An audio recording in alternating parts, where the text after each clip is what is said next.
নমস্কাৰ বন্ধু-বান্ধৱীসকল, আশা কৰোঁ সকলো ভালে আছে। মোৰ আন এটি ভিডিঅ' লৈ আপোনালোকক পুনৰবাৰ স্বাগতম জনাইছোঁ। বন্ধু-বান্ধৱীসকল, মোৰ ইয়াৰ আগৰ ভিডিঅ'ত মই ভইচ চেঞ্জৰ ওপৰত এটা ভিডিঅ' প্ৰস্তুত কৰিছিলোঁ আৰু সেই ভিডিঅ'টোৰ যোগেদি মই ভইচ চেঞ্জৰ টেন্সৰ লগত ৰিলেট কৰি পিনে টেন্সৰ বিভিন্ন ষ্ট্ৰাকচাৰৰ অনুসৰি ভইচ চেঞ্জ কেনেকৈ আমি কৰিব লাগে তাক শিকাইছিলোঁ। যদি ভিডিঅ'টো চোৱা নাই, ডেছক্ৰিপশ্যনত লিংক দিয়া আছে, তাত ক্লিক কৰিলে আপোনালোকে ভিডিঅ'টো চাব পাৰিব।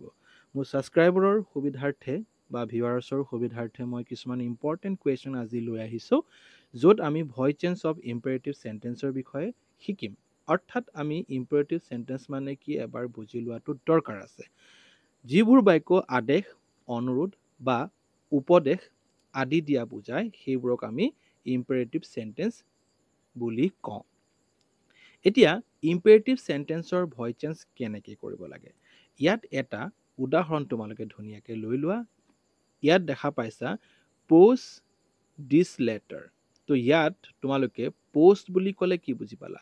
পোষ্ট বুলি ক'লে এটা ভাৰ্ব হয় আৰু দিছ লেটাৰ বুলি ক'লে এটা অবজেক্ট হয়। তাৰমানে ইয়াত আমি কি দেখা পাইছোঁ? কেৱল মাত্ৰ ইয়াত ভাৰ্ব আৰু কি দেখা পাইছোঁ? অবজেক্ট দেখা পাইছোঁ। ইয়াত আমি ছাবজেক্ট দেখা পোৱা নাই। তাৰমানে এই বাক্যটো পোষ্ট দিছ লেটাৰ বুলি ক'লে কোনোবাই তোমাক আদেশ দিয়া বুজাইছে। যেতিয়াই আদেশ দিয়া বুজাব তেতিয়া তুমি কি কৰিব লাগিব, বা তুমি দেখিবা যেতিয়া ছাবজেক্ট নাথাকিব তেতিয়া আমি ছাবজেক্টৰ সলনি পেছিভ ভইচত আমি কি কৰিম? এই লেট শব্দটো ব্যৱহাৰ কৰিম। ঠিক আছেনে? কি কৰিম ব্যৱহাৰ? লেট শব্দটো ব্যৱহাৰ কৰিম ইম্পেৰেটিভ চেণ্টেন্সৰ ক্ষেত্ৰত, যদিহে বাক্যটো আদেশ দিয়া বুজায় য'ত নেকি ছাবজেক্ট নাথাকে।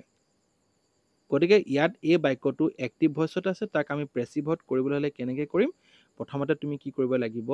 এই লেট শব্দটো ব্যৱহাৰ কৰিবা, অবজেক্টটো আগত আনি দিবা, দিছ লেটাৰটো মই আগত আনি দিলোঁ। তাৰপিছত বি ৱৰ্ড এটা যোগ কৰিব লাগিব আৰু এই ভাৰ্বটোক আমি কি কৰি দিব লাগিব? পাষ্ট পাৰ্টিচিপল ফৰ্মত লিখি দিব লাগিব। তো আল্টিমেটলি এনচাৰটো কি হ'ল? লেট দিছ লেটাৰ বি পষ্টেড। ঠিক একেধৰণে তাৰ পিছৰ চেণ্টেন্সটো এবাৰ চাই লোৱা। ইয়াত এক্টিভ ভইচত কি লিখা আছে? Please sit down. তো ইয়াত এটা শব্দ ইউজ কৰা হৈছে প্লিজ। কেতিয়াবা প্লিজৰ সলনি ইয়াত কাইণ্ডলি বুলি লিখা থাকিব পাৰে, কাইণ্ডলি, বা প্লিজটো কেতিয়াবা শেষতো দিয়া থাকিব পাৰে, চিট ডাউন প্লিজ বুলি এই ধৰণেও দি দিব পাৰে। তেতিয়াও তোমালোকে প্লিজৰ সলনি পেছিভ ভইচত, অৰ্থাৎ এই পেছিভ ভইচত কি লগাব লাগিব? ইউ আৰ ৰিকুৱেষ্টেড টু লগাব লাগিব। ইউ আৰ ৰিকুৱেষ্টেড টু দিয়াৰ পিছত তোমালোকে ইয়াত চিট ডাউন যিটো ৱৰ্ড আছিলে সেইটো ইয়াত লিখি দিলেই হৈ যাব।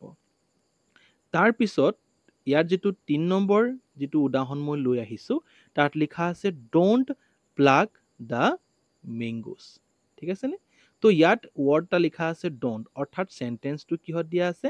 নেগেটিভত দিয়া আছে, আৰু নেগেটিভৰ এটা আমি এক্সাম্পল পেছিভ ভইচত কৰি লোৱাটো ভাল কথা হ'ব, কাৰণ এনেধৰণৰ প্ৰশ্নবোৰ মেট্ৰিক পৰীক্ষাত আহি থাকে বা হায়াৰ ছেকেণ্ডেৰী ফাইনেল পৰীক্ষাত আহি থাকে। গতিকে ইয়াত যিহেতু আমি গম পালোঁ ডোণ্ট প্লাগ দ্য মেংগোজ বুলি ক'লে কোনোবাই তোমাক হয়তো মানে আদেশ দিয়া বুজাইছে বা উপদেশ দিয়া বুজাইছে, সেই গতিকে ইয়াত আমি কি লগাই লৈছোঁ? লেট লগাই লৈছোঁ। আৰু যিহেতু ছাবজেক্ট নাই, কাক কোৱা হৈছে কথাষাৰ সেইটো ক্লিয়াৰলি কোৱা নাই, সেইকাৰণে সেইভাৱে আমি কথাটো চিন্তা কৰি থৈ দিম যিহেতু লেট হ'ব বুলি। লেট দ্য, তাৰপিছত তুমি অবজেক্টটো আগত আনিলা, দ্য মেংগোজটো আগত আনিলা, লেট দ্য মেংগোজ। তাৰপিছত তুমি ইয়াত যিহেতু এইটো ডোণ্ট আছিলে, তো ডোণ্টৰ ঠাইত, অৰ্থাৎ ডুৰ লগত নট লগাই দিয়া হৈছে, গতিকে ডোণ্টৰ ঠাইত আমি ইয়াত কি লগাব লাগিব? নট লগাই দিব লাগিব আৰু বিটো লগাব লাগিব, যেনেকৈ বাকী এই চেণ্টেন্সটো লগাইছিলোঁ বি প্লাগড। আৰু এই প্লাগ যিটো ভাৰ্ব আছিলে সেই ভাৰ্বটোক আমি কি ফৰ্মত লিখিব লাগিব? এই প্লাগ ভাৰ্বটোক আমি পাষ্ট ফৰ্মত লিখি দিব লাগিব। এই ধৰণে আমি ইম্পেৰেটিভ চেণ্টেন্সৰ ভইচ চেঞ্জ কৰিব পাৰোঁ। ইয়াৰ পাছত আমি কিছুমান আন এক্সাম্পলছ কিছুমান লৈ চাওঁ। ইয়াত এটা পেছিভত লিখা আছে। আমাৰ পৰীক্ষাবোৰত কি হয়?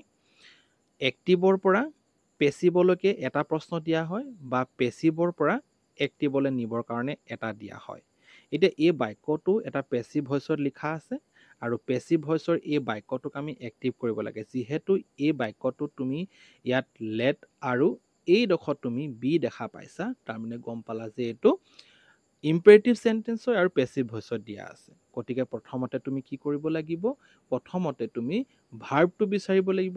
চ' ইয়াত ভাৰ্বটো তুমি বিচাৰি ওলোৱাৰ পিছত তোমাৰ এনচাৰটো কি হৈ যাব? ইয়াৰ ভাৰ্বটো আছিলে ছুইচ, অন গতিকে সুইচ অন ইয়াত মই প্ৰেজেণ্টত লিখিলোঁ এইটো পাষ্ট পাৰ্টিচিপল ফৰ্মত আছিলে সুইচ অন আৰু যিটো অবজেক্ট আছিলে দ্য লাইট এইটো লগাই দিলেই হৈ গ'ল ঠিক একেধৰণে 2 নম্বৰ যিটো এটা এক্সাম্পল লৈছোঁ সেইটো এবাৰ ভালদৰে চাই লোৱা ইয়াতো লেট লগাই থোৱা আছে আৰু বি আছে আৰু ভাৰ্বটো পাষ্ট পাৰ্টিচিপল ফৰ্মত আছে গতিকে আমি এইটো পেছিভ ভইচ বুলি গম পালোঁ তো ইয়াক এক্টিভ কৰিলে প্ৰথমতে তুমি ভাৰ্বটো বিচাৰিব লাগিব চ' বিৰ পিছতে ভাৰ্বটো থাকে সেইটো হৈছে ব্ৰট চ' ব্ৰিঙৰ পাষ্ট পাৰ্টিচিপল ফৰ্মটো হৈছে ব্ৰট গতিকে ব্ৰিংটো প্ৰথম আগত লৈ আনিব লাগিব চোৱা ব্ৰিংটো অনাৰ পিছত তুমি অবজেক্টটো লগাই দিবা এ বটল অফ উইস্কি আছে let the police be informed of the crime তো ইয়াৰ পেছিভৰ পৰা এক্টিভ ফৰ্মটো কি হ'ব inform the police of the crime সেইধৰণে আৰু এটা চোৱা you are requested to give me a book গতিকে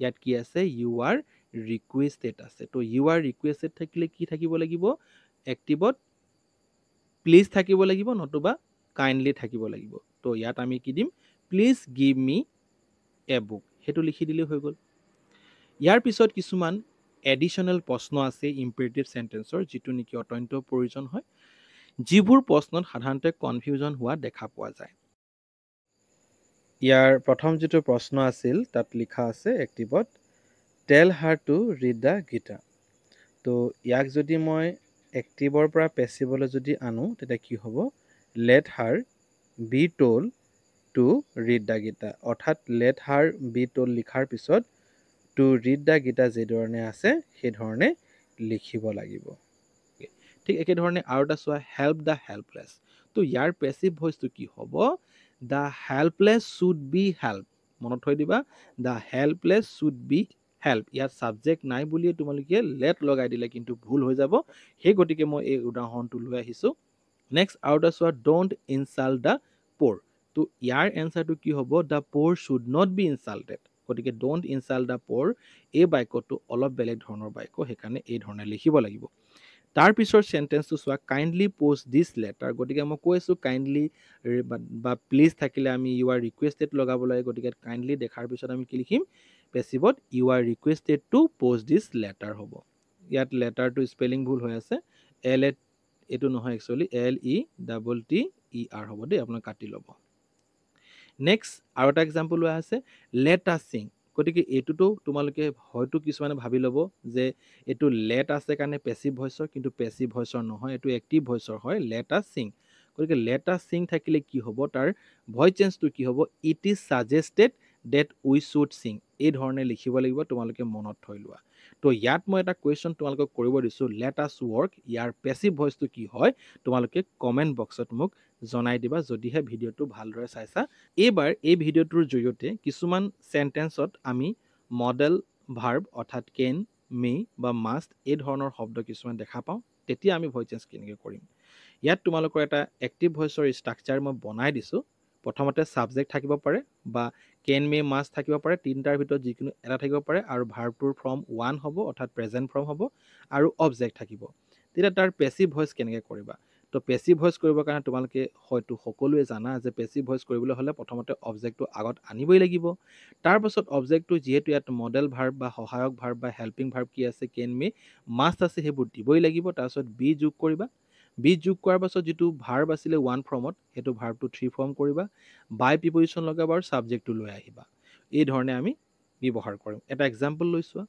এক্সাম্পলটো এনেধৰণৰ ইয়াত লিখা আছে ইউ কেন ডু দিছ এক্টিভত গতিকে ইউ কেন ডু দিছ বুলি ক'লে ডু টু মেইন ভাৰ্ব তো দিছটো প্ৰথমতে আগত লৈ আনিব লাগিব আগত লৈ আনিলে কি হ'ব এবাৰ চাই লোৱা দিছ লগালোঁ অবজেক্টটো আগত আহি গ'ল দিছ লগাই দিলোঁ কেন মে মাষ্টৰ ভিতৰত ইয়াত যিহেতু কেন আছিলে গতিকে কেন বহালোঁ মাছ দিলে নহ'ব তাৰপিছত ইয়াত মই বি আছিলে বি লগাই দিলোঁ তাৰপাছত ভাৰ্বটো কি আছিলে ইয়াত ডু আছিলে পাছ পাইছিলোঁ সময়ত ডান কৰি দিলোঁ বাই লগাই দিলোঁ আৰু ইউ লগাই দিলোঁ ছাবজেক্টটো যিহেতু ইয়াত কি আছিলে ইউ আছিলে সেইকাৰণে এইফালে ইউ আহি গ'লগৈ এই ধৰণে ভইচ চেঞ্জবোৰ কৰিব লাগে সাধাৰণতে তাৰ পিছৰ এটা চেণ্টেন্স চোৱা মই এটা এক্সাম্পল আৰু লৈছোঁ they must do it at once ইটটো হৈছে তোমাৰ ইয়াত অবজেক্ট হয় গতিকে ইটটো প্ৰথম লৈ আনিবা it must be done by them ডে থাকিলে যিহেতু ডেম হয় সেইকাৰণে লিখিছোঁ ডেম বুলি আৰু লগতে এট ওৱান্সটো লাষ্টত আকৌ লগাই দিব লাগিব এতিয়া এই যিটো আমি কেন মে মাষ্টৰ লগত